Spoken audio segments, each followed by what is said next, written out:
कई बहनों चाहती है कि मेरा एक हीरे का गहना बन जाए, चाहती है कि नहीं बहनों, मेरा एक सुंदर सेट बन जाए, वो कर नहीं पाती है।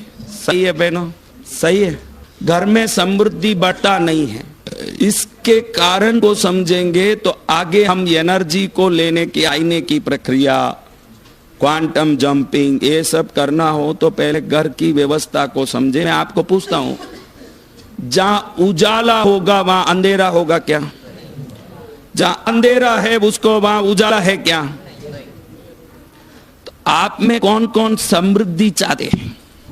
अच्छा बहनों, अब मैं पूछूं कि पुराने पेपर, फालतू के डिब्बे, प्लास्टिक के जार, ये सब समृद्धि है कि कचरा है? अभी आपने बोला कि जहां अंधेरा है वहां उजाला नहीं होगा, तो इतना सारा अठाला तुम इकट्ठा करके बैठी हो और चाहती हो कि समृद्ध बने, और तुम भी बोलती हो कि अंधेरा जहां होगा वहां उजाला कभी नहीं हो सकता। जब तक कंजूसी करके फालतू चीजों को इकट्ठा करके रखोगी तब तक इच्छित चीजों को प्राप्त नहीं कर पाओ। पहले यह ध्यान रखना पड़ेगा कि समृद्धि की फ्रीक्वेंसी क्या है। समृद्धि की फ्रीक्वेंसी, माता जी जाना तो बाहर जाओ, हाँ जाना तो बाहर जाओ। फ्रीक्वेंसी समृद्धि की क्या है, उस सोच को समझोगे। जहां उत्तम वस्तु है वो लक्ष्मी है, जहां श्रेष्ठ चीजें हैं लक्ष्मी है। लेकिन अपने घर में नया हॉर्लिक्स का बॉटल आ गया, पुराना खाली हॉर्लिक्स का बॉटल हम रखें, कोई गलती नहीं है, लेकिन ये बॉटल 25 बार तेल भी उसमें भर चुके, रिफाइंड ऑयल भी भर चुके, दुनिया भर का कर चुके। अब इसका ढक्कन इतना गंदा हो गया कि हाथ पकड़े तो अपना हाथ ही काला ऐसे हो रहा है। फिर भी पति बोल रहा अब इसको फेंक दे, नहीं इसको मैं धो के साफ कर लूंगी। आपको कुछ पता नहीं है घर कैसे संभाला जाता है, पता नहीं है। अरे 10 रुपए की चीजों में घर संभालती रहेगी तो 10,000 करोड़ का मजा कब ले सकेगी, जब वो 10,000 करोड़ किसी को आ जाए। कोई, आपको मैं पूछता हूं, कोई 10,000 करोड़ के मालकिन हो ऐसे पेट जार में, पुराने कागजों में, टूटे हुए टेबल में, और पुराना व्हाइट एंड ब्लैक का मेरा बाप का दिया हुआ, इसको तो मैं दूंगी नहीं, भले ही इसको मैं शाल ओढ़ा के रखूंगी। कोई 10,000 करोड़ वाला आदमी ऐसे कर सकता है क्या, मैं ये पूछता हूं। तो पहले आपको 10,000 करोड़ की मानसिकता लानी पड़ेगी, फिर ही 10,000 करोड़ ला पाओगे। ध्यान रखो, पहले मन से 10,000 करोड़ वाले बनना पड़ेगा कि कैसे 10,000 करोड़ वाले एक्ट करते हैं। Start to act first, after that you will act really as a millionaire. आपको पहले वैसे सोचना पड़ेगा कि पैसे वाले कैसे रहते हैं। कोई भी पैसा वाला ये पुराना प्लास्टिक का डब्बा, जिसमें देखो तो वो प्लास्टिक है, प्लास्टिक में तो खाली डब्बे में पीछे का दिखना चाहिए ना, इस प्लास्टिक में आगे का भी नहीं दिखता। हाँ, ऐसा काला हो गया, इसको लेके पति आने के पहले साइड में रखेगी कि वो कहीं बोले नहीं, कुछ करे नहीं। और एक ऐसा टेबल घर में जिसका पाया 4 बार टूट चुका है, 3 बार तो कारपेंटर को बुलाया, वही हाथ जोड़ के इसके ऊपर माताजी इसका रिपेयर ही नहीं होगा। अरे तू क्या आदमी है, इसको रिपेयर नहीं कर सकता, मेरी माँ की निशानी है। हाँ? उसमें बैठे तो आदमी आके उसमें टीवी देखने बैठता है तो झूला खाता है कृष्ण की तरह। ओके कि ये क्या स्टूल है, आपको कुछ मालूम नहीं है, 700 रुपए का बार थोड़ी जाएगा, ऐसे थोड़ी होता है। टूटी चीजें, पुरानी चीजें, जो बेकार की चीजें, इसको समेट रहे हो घर में तो दरिद्रता को अच्छे से समेट रहे हो, समझ लेना। जिस दिन इसको उठा के फेंकोगे, बहुत बड़े बनने की ताकत को अपने अंदर पाओगे कि भाई अब मुझे नहीं चाहिए। समझ आ रही है? और किन किन को घर में संपत्ति इकट्ठी नहीं होती। देखो, आप किसी घर में गए माता जी, हाँ, आप किसी घर में गए, ये कोई मेरी माँ है नहीं फिर भी कहता हूं कि इस किसी घर में गई है, उन्होंने इसका अपमान किया, वापस जाएगी? आप में कौन कौन अपमान सहन करके किसी के यहां जाओगे? सगा भाई भी हो, आदर हो तो ही जाओगे, कि अपमान करे तो भाई के घर में भी कोई बहन नहीं जाती। तो जो लोग फंक्शनों में जाते हैं, शादियों में जाते हैं, खूब गहना पहन के जाते हैं, वापस आते समय थक जाते हैं, क्योंकि शादी में सबको दिखाना था। थकते हैं कि नहीं? शादी में गुपचुप जाके आए तो कौन थके, लेकिन ये जाके वहां 10 उंगली में अंगूठी पहनी हुई है, इसलिए जय जिनेंद्र, जय जिनेंद्र, जय जिनेंद्र। भाई इतना जय,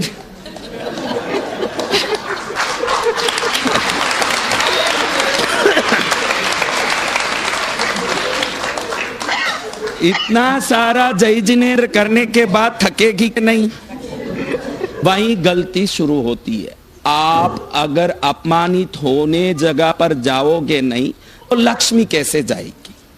आप क्या करते हो? वापस आते ही साड़ी खोल के कहीं फेंकते हो, कपड़े खोल, गहने खोल के, गहने हैं इसलिए तकिए के नीचे रखते हो, दूसरा हो तो उसको भी फेंक दो।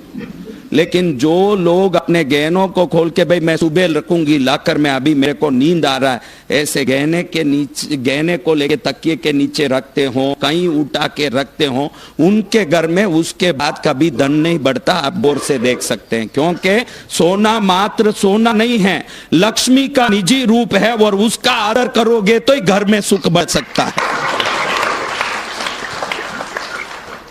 और कई बहनों को, भाइयों को भी, जब चेन नहीं खुल रहा है, कोई कुछ नहीं खुल रहा है, कुछ हो रहा है, तो मुंह से ऐसे उसका हुक निकालने की कोशिश करेगी, थूक लगा के। अब कोई आदमी, आप किसी घर में जाओ, आपका चंदन तिलक करके, कुंकू टिक्की करके, फूल माला पहना के, धूप करके स्वागत करे, आपको कैसा लगे? आपको मुंह काट के, थूक लगा के परेशान करे। नहीं कह रहा हूं आप समझे, इसलिए कह रहा हूं, समझ सको आप बात को कि क्यों ये नहीं करना। वो नहीं समझाऊं तो आपको समझ नहीं आएगा ना कि क्यों नहीं करना। अब आपको कोई मुंह काटे और थूक लगाए तो आप बोलो कि ये तो क्या, या सुअर की तरह काट रहा है मेरे को। तो जो लोग सोने को थूक लगाते हैं, उसके बाद उनके घर में सोना या धन कभी नहीं बढ़ता, ये गारंटी है। और बड़े बड़े पैसे वाले देखोगे आप, तो वो उस प्रकार ही जीते हैं, जितना वो सोफिस्टिकेट हो जाते हैं, उसके बाद धन बढ़ने लगता है।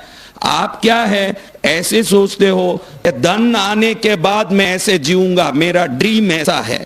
धन कहता है कि पहले जी के बता दे, मैं आ जाऊंगा।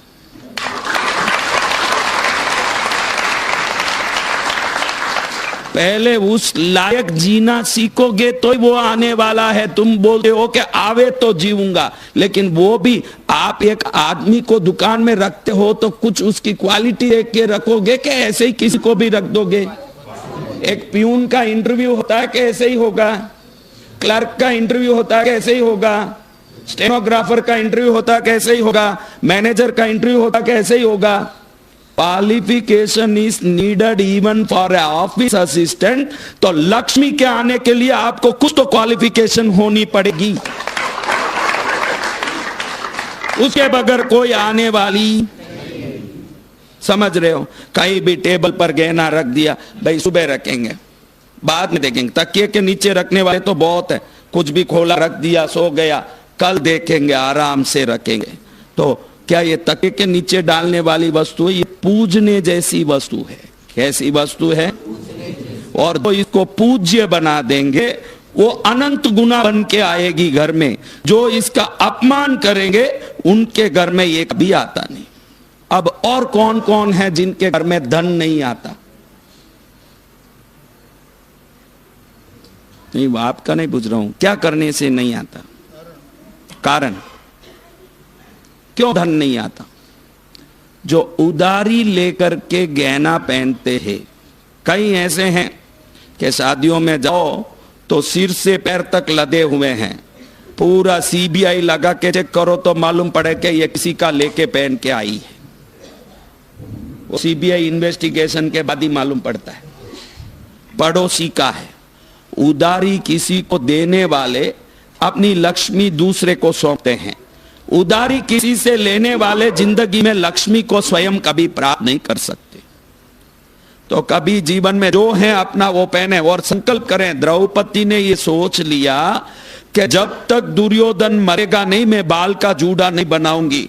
ये प्रतिज्ञा से ही आज भी द्रौपदी पूजी जा रही है। आप भी प्रतिज्ञा करो कि मैं इस प्रकार से मेरे मेहनत से धन आएगा, जब ऐसा मौज लूंगी। पड़ोसी के धन से हम क्या मौज लें?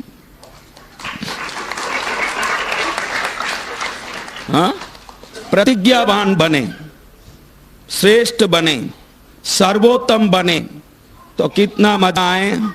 भाई लोग मैं देखता हूं चेन को कई लोग तो खोलना नहीं है, कुछ नहीं है, दुकान में बैठे बैठे मुंह में चेन डाल के ऐसे चबाता रहेगा, टाइम पास करता। मैं ये को देख के पूछा कि चेन इतना जबरदस्त डिजाइन वाला ये किसने बनाया है?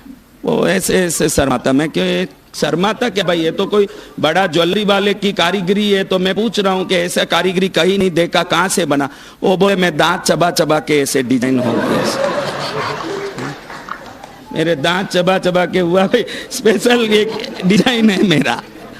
हाँ, कई लोग मुंह में उंगली डाल के ऐसे ऐसे करते।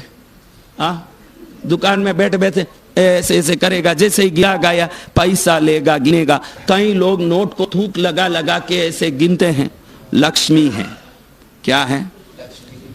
उसके लिए तो एक पैड आता है, वेटिंग पैड, उसमें से आप पानी लगा के लेके गिनो, कुछ भी गिनो। आप नोट को थूक लगाओगे और दिवाली के दिन उसी की पूजा करोगे। वो बोलती है कि 365 दिन मेरे को तू अछूत करता नहीं, आज मुझे लक्ष्मी दिख रही हूं मैं, तो उसके घर में कभी कोई लक्ष्मी जाने वाली। पैसे को थूक लगा के गिनो मत। कई लोग तो तेरी पत्नी को 2 थूक लगा के गाल में देख बाहर भेज देगी। लक्ष्मी तो लगाना दूर। सब घर वाले भी नहीं सहन कर सकते, लक्ष्मी को कहां लगाए? तो ये सब आदतें हमारी कहीं जाके समृद्धि में बाधा बन रही है। और इन बाधाओं को सुधारने के बाद जीवन में बाधा ही दूर हो जाए, फिर आनंद ही आनंद।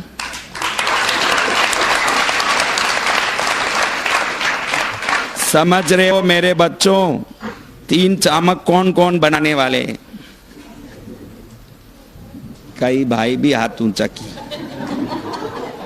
तो कल जाते ही बनाएंगे। तो तुम बोल रहे हो किराना का एक्सपीरियंस, अभी क्यों हाथ उठाया? चामक बनाता है।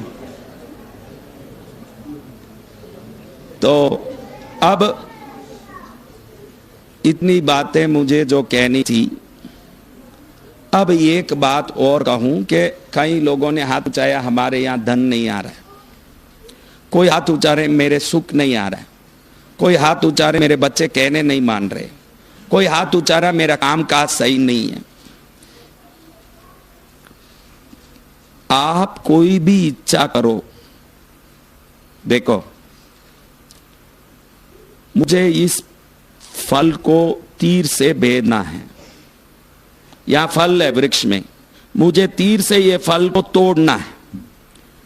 तीर अगर शार्प नहीं हो तो क्या होगा? हाँ,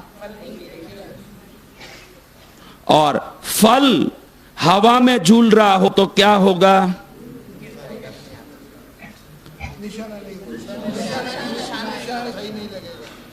तो 2 मन हैं। कितने मन हैं? एक आंतरिक चेतना, एक वैश्विक चेतना। क्या है? वैश्विक चेतना यानी गैलेक्सियल यूनिवर्सल कॉन्शियस। क्या? एक यूनिवर्सल कॉन्शियस है, एक सबकॉन्शियस है। तीर सबकॉन्शियस है, फल यूनिवर्सल कॉन्शियस है। यूनिवर्सल कॉन्शियस हिलता रहेगा तो भी टारगेट नहीं होगा। सबकॉन्शियस में शार्पनेस नहीं हो तो भी काम नहीं करेगा। अभी कई लोग सोचते हैं कि हम ऐसे बन जाएं। क्यों बंद किया भाई? घबराएगा हवा बगरे। कौन है सब बंद करने वाले? कौन है? उठ रहे भूपेंद्र, उठना। दर्शन भाई उठो, थोड़ा इसको खोल दो, फिर बैठ जाओ। हवा में बैठोगे आपको भी आनंद आएगा। उठो दर्शन भाई, उठो और दरवाजे को पूरा खोल दो और आप इस तरफ आ जाओ हवा में। आप लोगों ने बोल दिया कि दरवाजे के पीछे झाड़ू रखा जाता है, तो 2 लोग तुरंत सुन के उधर बैठ गए जाके। हाँ हाँ, ऐसे खोल के आराम से बैठो ना मेरे भाई। उनको लगा कि अपन तो वही है, अपन वहां बैठ जाए, ऐसा गड़बड़ होता है। चलो, मैं क्या बोल रहा था बेटा, देखो, आपका कोई भी विचार अगर सफल नहीं हो रहा है तो वो विचार का शार्पनेस वीक है। बस अगर विचार को पावरफुल कर दोगे और उस विचार को वैश्विक चेतना के साथ, यूनिवर्सल कॉन्शियस के साथ कनेक्ट कर दोगे, तो यूनिवर्सल कॉन्शियस सपोर्ट करें, आपका विचार क्रिएट करें, क्रिएटर और सपोर्टर दोनों मिलके सक्सेसफुल हो जाएं आपका जीवन का हर लक्ष्य। जिसके कुछ भी नहीं हो रहे हैं वो खाली मन से सोचते हैं। क्या सोचते हैं? मैं ऐसा बन जाऊं, मेरे को ये चाहिए, मेरे को वैसे बनना है, मेरे को ऐसे करना है, ऐसे सोचते हैं। लेकिन रियली वो विचार गाढ़ा बन के सबकॉन्शियस में गया नहीं है। क्या नहीं हुआ है? और कोई भी विचार सबकॉन्शियस में नहीं जाता है वो क्रियान्वित नहीं होगा। सबकॉन्शियस में वही चीज जाता है जो आपका नींद उड़ा देता है। एक विचार विचारते रहते हैं लेकिन उसके बारे में इतनी चिंता नहीं हो, एक विचार वो पूरा नहीं हो रहा इसलिए रात की नींद उड़ रही है, तो धीरे धीरे वो सबकॉन्शियस में जाएगा। फिर वही विचार यूनिवर्सल कॉन्शियस में भी अलाइन होना चाहिए। आप एक विचार कर रहे हो और आपका कर्म आपके लिए एक विचार कर रहा है तो फिर कुछ नहीं होगा। आपका विचार का वैश्विक विचार के साथ सामंजस्य ही कार्य को सफल कर सकता है। समझ रहे हो? अब ऐसा क्या चीज है जिसको करते ही हमारे विचार में शार्पनेस आता है? आपका तीर अगर खराब है जिससे फल टूटना संभव नहीं, तो तीर को धार करोगे कि नहीं? तो विचारों को धार करने के प्रोसेस को बोन ब्रीथिंग कहते हैं। क्या कहते हैं? आप तो अभी श्वास ले रहे हो फेफड़े से। किससे ले रहे हो? फेफड़ा यानी क्या? लंग्स। हाँ, एक प्रकार का एक टेक्निक है। उसको करने के बाद आपका विचार इतना पावरफुल बनता है कि आकाश के अंतिम छोर तक वो विचार की शक्ति तरंग बन के ऊपर जाके वैश्विक विचार में आपके विचार को स्थापित करता है। और जिसने भी यूनिवर्सल कॉन्शियस में खुद की सबकॉन्शियस थॉट को जाके स्थापित कर दिया, एस्टैब्लिश कर दिया, वहां से वरदान के रूप में उसका विचार पूर्ण रूप से साकार बन के वापस आता है। जो सोचा वो पूरा हो जाता है। आपने सोचा इतने के एक झाड़ू है, और तो क्या, झाड़ू में कितनी चीज है। झाड़ू की बताऊं तो लाख बताऊं। देखो, कई लोग ऐसे कहते हैं झाड़ू जो घर लाए वो एक प्लास्टिक के तार से बंधा होता है ऐसे, फिर धीरे धीरे वो खुल जाता है। फिर ये बहनें क्या करती है, उसको फटे हुए साड़ी से बांध दें, गागरे के नाड़े से बांध दें। हाँ है, कहीं ना कहीं पुरानी चीजों से बांध दें। झाड़ू के साथ कोई भी पुराना चीज को जोड़ोगे तो व्यापार में नुकसान होगा, 101% होगा। अगर ऐसा ही झाड़ू का जो हैंडल खुल गया है तो कोई नए धागे से, कोई नए ट्वाइन से, नई वस्तु से उसको वापस संवार सकते हो। ऐसा जरूरी नहीं कि फेंक दो। हर चीज फेंकने बोलूं तो फिर प्रवचन ही सुनने नहीं आओगे। इसलिए कोई जरूरी नहीं है कि फेंकना, लेकिन उसका इज्जत करना सीखो। आपका फटा वस्तु ही लगाने उसको है तो फिर वो वस्तु आपको कभी समृद्धि देने वाला। और 100% बहनें ये करती है, कुछ ना कुछ लेके बांध देगी उसको। अब वो माँ लक्ष्मी की प्रतीक है झाड़ू, तो लक्ष्मी का ये सम्मान हुआ। हाँ, तो ऐसे झाड़ू के बारे में 200 मैसेज बोल सकते हैं अलग अलग, लेकिन वो सब बोलते बैठे हैं तो फिर महंगा पड़ जाए। अब और इस संबंधी बाबत में जो आज हमने बात की, इस संबंधी बाबत में किसी को कोई डाउट हो तो पूछ सकते। इस संबंधी बाबत में अपना घर का पोती नहीं खोलना। इस संबंधी कोई डाउट है आपको? क्या हमने सुना इसमें क्या मेरे को डाउट है? जो हम उपयोग करते हैं उस झाड़ू में ही प्राण आता है। यूं तो दुकान वाला 1000 झाड़ू लेके बैठा, वो क्या सबको खड़ा रखेगा? वो कहीं भी रखेगा। जो उपयोग में आ गया उसके बाद की बात मैंने कही। नई झाड़ू को आप सुला के भी रख दो, कहीं भी रख दो, किसी जगह रख दो, क्योंकि वो अभी अस्तित्व में नहीं है। वो अभी अस्तित्व में नहीं है। जो अस्तित्व में है वो नॉर्थ वेस्ट में होगा और उसकी व्यवस्था होगी, मैं जैसे बोला खड़ा होगा, उसका हैंडल ऊपर होगा, उसका जो झाड़ने का स्थान है वो नीचे की तरफ होगा। ये सब नया आप कहीं भी रख दो। बनती कोशिश फ्रेश लाया करो। झाड़ू को बहुत सारा लाके क्यों, झाड़ू कोई बहुत बड़ा कोई दुष्काल में नहीं मिले ऐसी कोई चीज है क्या? हाँ, उसको 4-6 लाके इकट्ठा करने, एक लाया खत्म हो गया, 2 जरूरत है। और खास बात है, जो घर के बाहर जो झाड़ा मारते हैं, घर से बाहर वरांडे में, पोर्टिको में, उस झाड़ू को अंदर उपयोग नहीं करना चाहिए। और जो अंदर उपयोग करते हैं वो झाड़ू को लेके बाहर ना ही जाना चाहिए। अगर एक ही झाड़ू से घर और बाहर दोनों तरफ उपयोग करते हैं तो उनके बच्चे आउट ऑफ लाइन हो जाते हैं। ये गारंटी का बात है, वो कहना नहीं मानेंगे वो बच्चे। वो इतना ही कारण है कि वो विपरीतता क्रिएट करता है और सभी ये करते हैं। बाहर के लिए एक अलग झाड़ू रखो, कहां के लिए? अंदर के लिए एक अलग झाड़ू रखो। जब 3 झाड़ू, भैया बोल रहे 3 झाड़ू लाया, फिर करना क्या है 3 झाड़ू? हाँ, एक झाड़ू अपने पति या पत्नी को साफ करने रखो और 2 झाड़ू से अंदर बाहर सफाई करो। जितेंद्र कितना खुश होता है। देखो, एक पत्नी को साफ करो बोलते, कितना आइडिया दे दिया गुरु महाराज ने।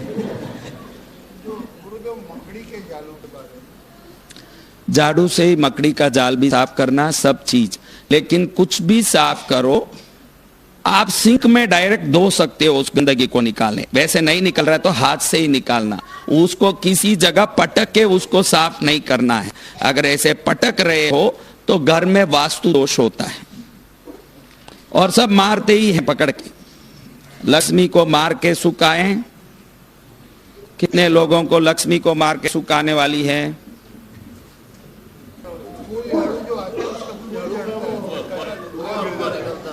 ओ गिरता रहे। देखो, आप झाड़ू प्रथम उपयोग करने के पहले उसको नमन करके कि मेरा घर शुद्ध रहे, इससे मेरे घर में लक्ष्मी का प्रवेश हो, मेरे घर की समृद्धि सुख में तेरा मेरे को पूरा सहयोग मिले, ऐसा प्रार्थना करके झाड़ू का उपयोग करोगे तो लक्ष्मी के आने की पॉसिबिलिटियां बढ़ जाती है।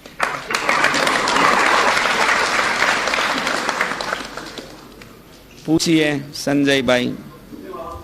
नल तो मैंने ये बताया था कि हम नल में कोई भी चीज डालते हैं तो वो चीज को नल खोलते ही वो निकालता है। नल में कोई कंडीशन नहीं है कि यही डालो वो डालो, नल कुछ नहीं बोलता। आपने नल खोला, अगर ऊपर गुलाब जल है तो नल क्या देगा? है? तो मैं आईने के लिए कह रहा था कि आईना भी ऐसा ही है। आपके घर में जो ऊर्जा है उसको 16,000 गुना करने का काम आईना करता है, इसलिए सावधान होकर आईनाओं का उपयोग करें। ऐसा मेरा कहने का नल का यही तात्पर्य था कि हम आईने को बेडरूम में ना रखें। नंबर 1, रखें तो पर्दा डाल के रखें। जिसके घर में बेडरूम में आईना है उन स्त्रियों को कमर का दर्द, घुटने का दर्द, रीढ़ की हड्डी का दर्द होने की संभावना 99% है। कोई एक बलवान औरत हो जो रोज बादाम खाती हो वो अलग बात। हाँ, आईना मैं बोला ना, ईस्ट और नॉर्थ। बाथरूम में भी यही है। बाथरूम में अगर रख रहे हो, बाथरूम के ईस्ट वॉल में पॉसिबल नहीं है तो नॉर्थ वॉल में आईना रखिए। बोलो बेटा। वही मैं बोला ना, अलमारी के दरवाजे पर जो आईना है उसके ऊपर 2 स्टिकर के आजकल हैंग छोटे छोटे हुक आने लगे, स्टिकर हुक, स्टिकर के हुक लगा सकते। उसमें एक स्प्रिंग का तार लगा के उस पर पर्दा डाल दो, वो चलता है, चलता है। पर्दा डाल दो फिर। हाँ? नहीं, सिर्फ बेडरूम में पर्दा, सिर्फ बेडरूम में डालना आईने का, पूरा घर में पर्दा डालना नहीं है। बेडरूम में नहीं होना चाहिए। अगर है तो पर्दा डालना है ही नहीं तो कोई टेंशन नहीं। होना नहीं चाहिए था और है इसलिए पर्दा डालना है। समझ रहे हो ना? पर्दा क्यों डालना? 1 मिनट। हाँ बोल माता जी। लाल, देखो घर मंदिर में आप लोगों ने सुना होगा, हमारे यहाँ तो मैं जानता हूं, यहाँ पता नहीं, दक्षिण में कोई भी मौत मरगत में जाके आते हैं, आने के बाद सोने का पानी छांटते। तो वो पानी जो सोने का पानी है, नेगेटिविटी डिस्कनेक्टर है। एक्चुअली सोना नेगेटिविटी डिस्कनेक्टर। हमारे जैन मंदिरों में वीर विजय जी ने श्रात्र विधान में कल्याण कलिका में लिखा है कि जैन मंदिर पूजा करने जाता है तो कम से कम पूजा की उंगली में एक अंगूठी तो भी होना चाहिए। वो इसीलिए ही है कि पूजा से जो एनर्जी मिलती है आपको, ये मेटल कंडक्टर होने के कारण उस एनर्जी को डायरेक्ट हार्ट में ट्रांसफर करेगा। तो नवांगी पूजा करने वाले को अगर हाथ में उंगली में अंगूठी है और बराबर साइंटिफिकली पूजा करता है तो कभी हार्ट ब्लॉक या हार्ट अटैक का चांस ही नहीं हो सकता, और साइंटिफिक है। तो इसलिए मैं सबको कहता हूं, घर के मंदिर में भी सुनहरी वस्त्र का, सोनेरी जरी का, वो असली सोने का नहीं, सोने की जरी टाइप का लाल वस्त्र आता ना, उसी का पर्दा घर में देवों के सामने रखा करो, जिससे कोई भी सूतक हो, सोने के रंग में सूतक को मारने की शक्ति होती है। इसीलिए हम सोने का पानी छांटते हैं सिर पर मौत मरगत में, क्योंकि मरगत में जाके आते हैं तो सूतक की नेगेटिविटी हमारे पास रहती है। जैसे ही वो पानी छांटा, वो नेगेटिविटी डिस्कनेक्ट होता है, डिस्चार्ज होता है। इसलिए हमको घर में सब जगह जहां देवता बैठाए हैं उधर सोनेरी जरी के वस्त्र का पर्दा जरूर लगा के रखना चाहिए, जिससे घर में दोष ही नहीं होता। जिस घर में पर्दा नहीं है उस घर में कुछ न कुछ विडंबना दुख है। अब आप लोग एक छोटे बच्चे को इतना सारा पोती दे के भेजते हो स्कूल में, वो दुनिया भर का social science, maths, geography, history, English language, second language दुनिया भर का सीखता है। फालतू की चीजों भी इतना पुस्तक सीख के उस बच्चे के बेजे में घुसता है, तब जाके वो एक आदमी समाज में बन पाता है।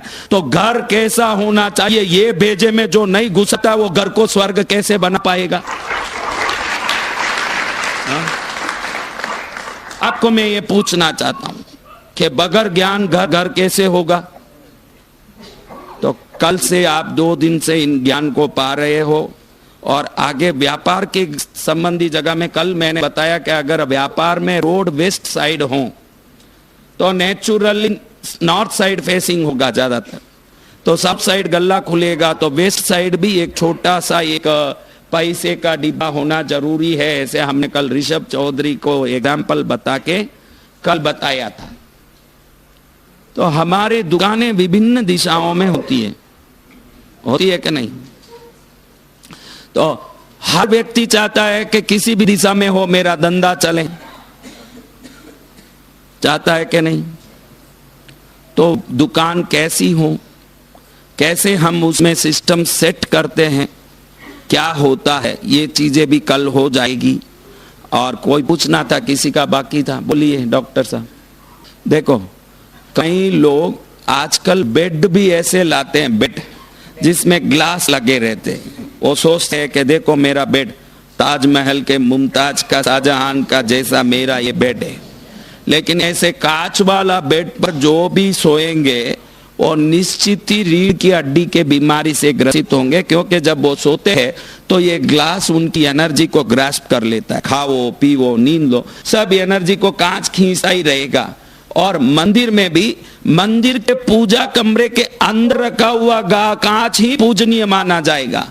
बाहर लगाया है तो उल्टा वो देवों की शक्ति को खुद में खींच के देवों को नीरस बना देगा। चप्पल घर के बाहर छोड़ो और चप्पल को लाके पूजा रूम में रख दो तो क्या फर्क पड़ेगा? वही फर्क कांच को मंदिर के अंदर और बाहर रखो तो पड़ेगा।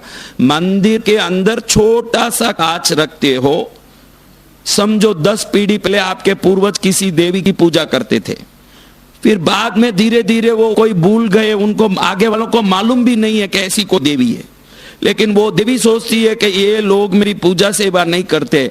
वो कांच में जब देखने आती है, खुद को देखती है तो समझ लेती है कि मैं भी हूं यहां। तो जो देव दोष, पितृ दोष, गुरु दोष, श्राप दोष, सर्प दोष, नाग दोष, भाव दोष और क्रिया दोष, अपराध दोष और विभिन्न प्रकार के स्थापित दोष, ये सभी दोषों का एक कांच में निवारण होता है। एक छोटा सा कांच रखें तो पूर्वज भी, ऋषि दोष भी खत्म होता है। गुरु का कोई श्राप हो, पूर्वज पितृ लोग हों, वो सोचते हो कि मेरे घर में मेरी सेवा करेंगे, हम लोग उनका ध्यान नहीं दिया हो, तो ये कांच रखने से पितृदोष भी निवृत्त होता है। एक ही कांच में सब हो जाता है, इसके लिए अलग अलग, वैसे तो फिर 33 करोड़ कांच रखने पड़ेंगे। अभी 33 करोड़ क्या, बोलो भाई।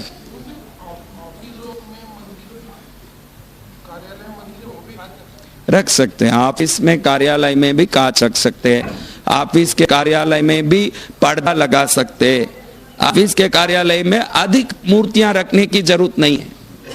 ऑफिस में ज्यादातर एक गणेश जी होंगे, एक इष्ट देवता होंगे, ऐसे कोई, बस क्योंकि वहां काफी सेवा थोड़ी हो पाएगी, लिमिट से रखें। पीछे आप बोलो भाई, बोलो बोलो। साउथ में कांच नहीं होना है, कांच तो ईस्ट या नॉर्थ में ही होगा।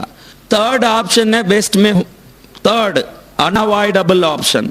साउथ में कांच भी नहीं होगा, घड़ी भी नहीं होगी, साउथ में ऐसी कोई चीज नहीं होगी जो आदरणीय है, आदरणीय वस्तु नहीं रहेगी। और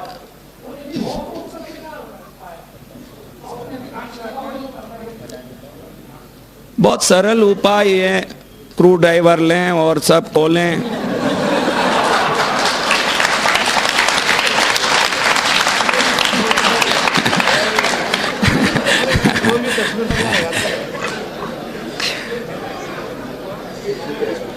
एक मिनट ठहरो, मैं कुछ बोलना चाहता हूं, ठहरो।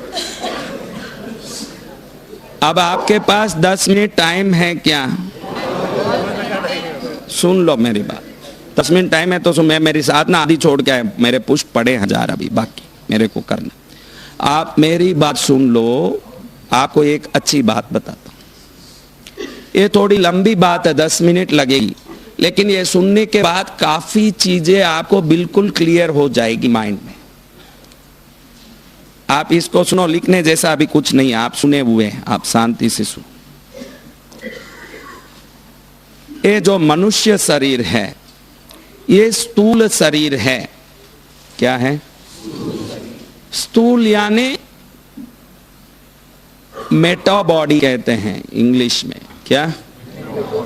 मेटा बॉडी यानी मेटल्स, मिनरल्स, कई चीजों से बना हुआ है। इस शरीर में आयरन है, जिंक है, फॉस्फोरस है, कैल्शियम है।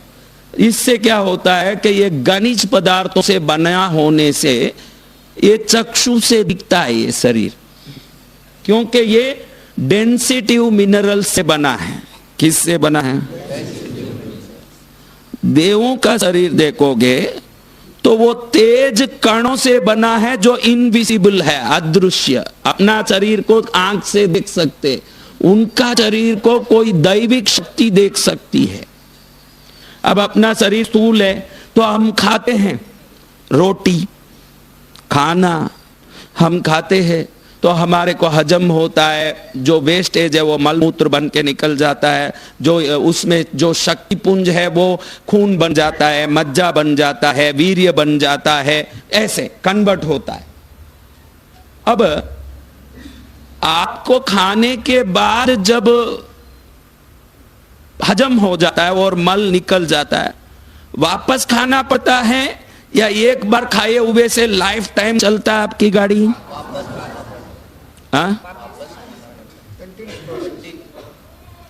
यानी आपकी एनर्जी निकलती है तो वापस उसको री एनर्जाइज करना पड़ता है। आप खाते हो मीन्स एनर्जी देते हो ना शरीर को, उतना ही बात है ना। तो आप देवों का देखा होगा आपने रूप के, कृष्ण का फोटो, राधा का फोटो, गणपति का फोटो और पद्मावती का फोटो, तो पीछे एक ज्योति दिखाया है। सब फोटो कैलेंडर में एक ज्योति होती है कि नहीं? आवाज आ रहा है?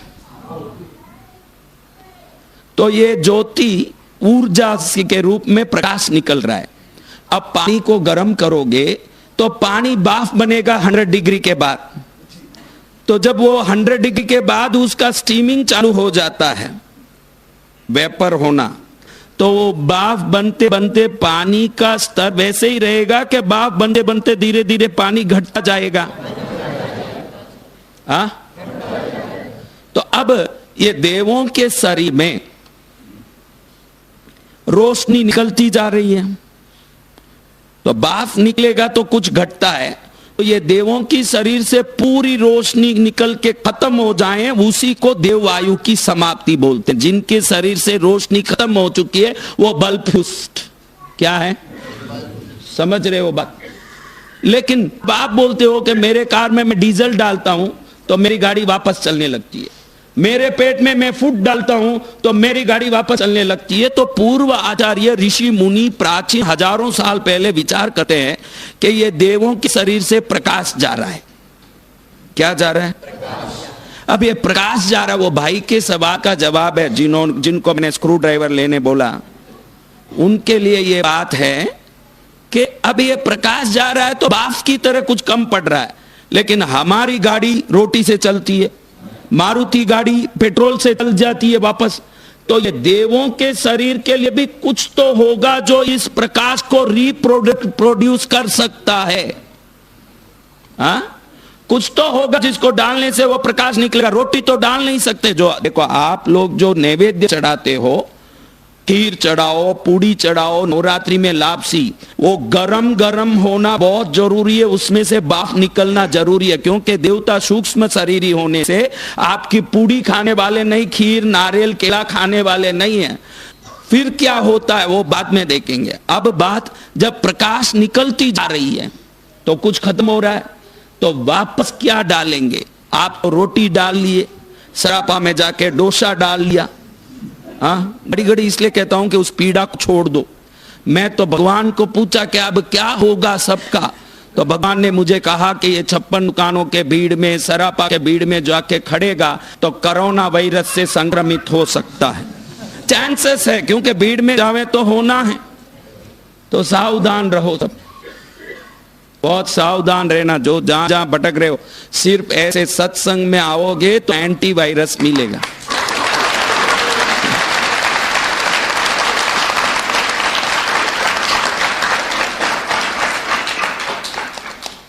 तो अब हमारे ऋषि मुनियों ने विचार किया कि इनके शरीर में क्या डालें तो ये गाड़ी वापस चल सकती है। क्योंकि ये तो स्थूल शरीर तो है नहीं कि रोटी डाल दो, ये तो परमाणुओं से बनी हुई, सूक्ष्म कणों से बनी हुई, तेज कणों से बनी हुई एक शरीर है। तो क्या डालें इसमें? तो उन्होंने